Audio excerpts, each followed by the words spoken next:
Next हम आगे देखते हैं ड्रॉ मेनू के बारे में। देखिए ड्रॉ मेनू भी काफ़ी यूज़फुल रहता है अगर आप कोई ऐसी ड्राइंग पेंटिंग वगैरह कुछ बनाने का शौक़ रखते हैं या आपके वर्क में ऐसा यूज़ आता है, तो उसके लिए हमें MS वर्ड में ही ये सुविधा दी गई है ड्रॉ मेनू के रूप में। देखिए इनके कुछ टूल वगैरह भी हैं जो अपन देख लेते हैं। ड्राइंग टूल का एक पार्ट दे रखा है, ये सिलेक्शन टूल है, और ये जो टूल दे रखा है लासो सिलेक्शन टूल है, और ये इरेज़र है, ये पेन है, अलग अलग तरह से पेन दे रखे हैं। इनका यूज़ कैसे होता है वो देख लेते हैं। सबसे पहले जैसे ये हमने एक पेंसिल ली सिंपल, ये इस तरह से जैसे हम कोई भी ड्राइंग बनाना चाहें, कोई भी शेप बनाना चाहें, तो ये देखिए इस तरह से हम शेप बना सकते हैं। ये देखिए ये ऐसे हमने सर्कल बनाया, ओवल बनाया, हम उस शेप को खुद क्रिएट कर सकते हैं।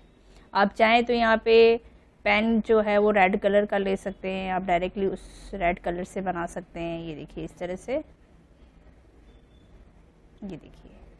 और इसमें चाहे तो आप सिंपल एक पेंसिल के रूप में भी इसको ले सकते हैं। ये पेंसिल, ये देखिए इस तरह से पेंसिल है, आप इस तरह से भी उसको ड्रॉ कर सकते हैं। तो ये ड्रॉ का ऑप्शन है। अगर आप कोई भी चीज़ ड्राइंग करना चाहें, ड्रॉ करना चाहें तो कर सकते हैं। ये हाइलाइटर, हाईलाइट करने के लिए देखिए इस तरह से अलग अलग कलर के हाइलाइटर है। कोई भी हाइलाइटर आप यूज़ करना चाहें वो हाइलाइटर आप यूज़ कर लें। ये देखिए हाईलाइट करने के लिए यूज़ आता है। सिलेक्शन टूल से हम इसको सेलेक्ट कर सकते हैं, डिलीट करना है तो डिलीट कर सकते हैं। जो भी हमने पार्ट सेलेक्ट किया है वो डिलीट हो जाता है। कंट्रोल A करेंगे, कंट्रोल A से क्या है ऑल सेलेक्ट हो जाता है।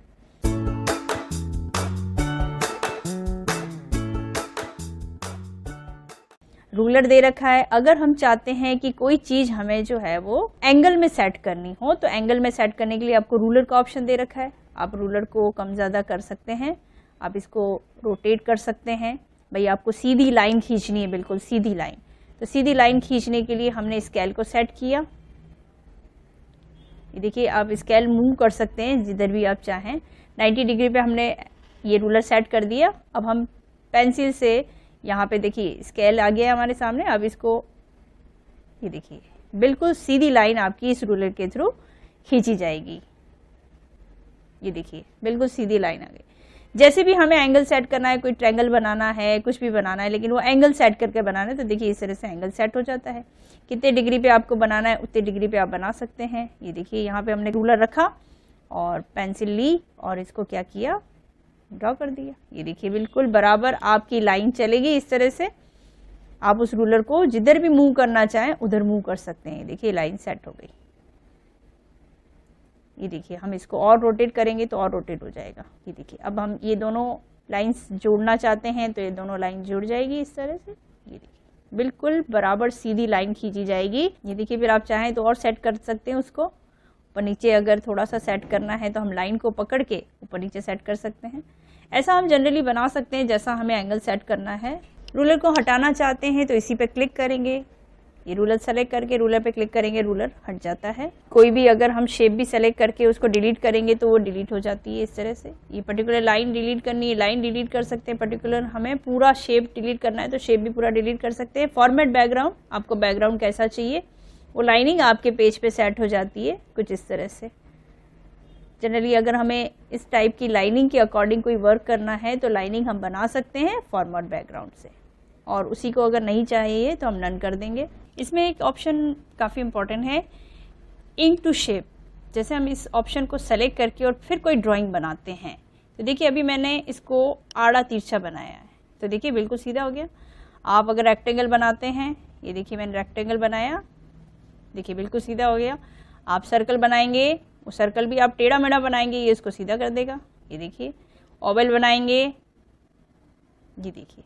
यानी आप कोई भी शेप किसी भी तरह से बनाए, इंक टू शेप उसको शेप दे देता है।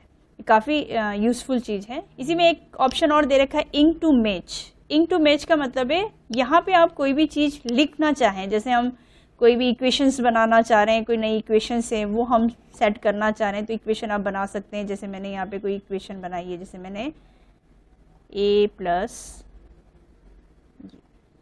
प्लस बी मैंने लिखा। देखिए जनरली ऐसे कोई भी इक्वेशन आप बनाते हैं और स्क्वायर लगाना है तो स्क्वायर लगा दिए ऐसे ऐसे।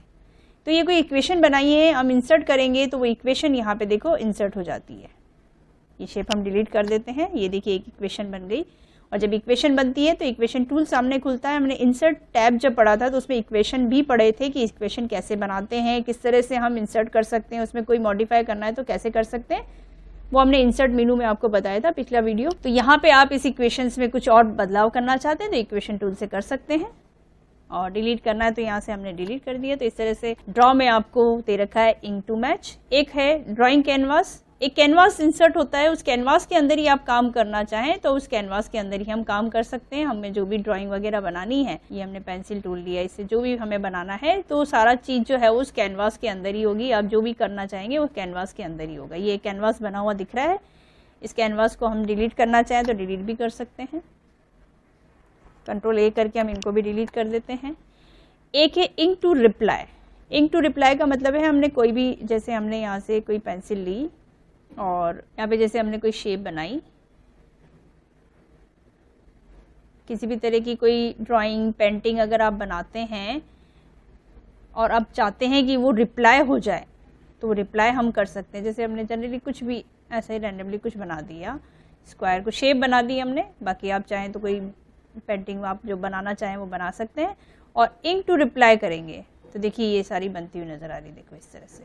रिवाइंड करना चाहते हैं रिवाइंड कर देंगे वापस, ये देखिए ये रिवाइंड हो रहा है, पीछे जा रहा है, देखो एक एक स्टेप पीछे जा रहा है। फॉरवर्ड करना है, ये फॉरवर्ड हो रहा है, ये देखिए स्टेप बाय स्टेप।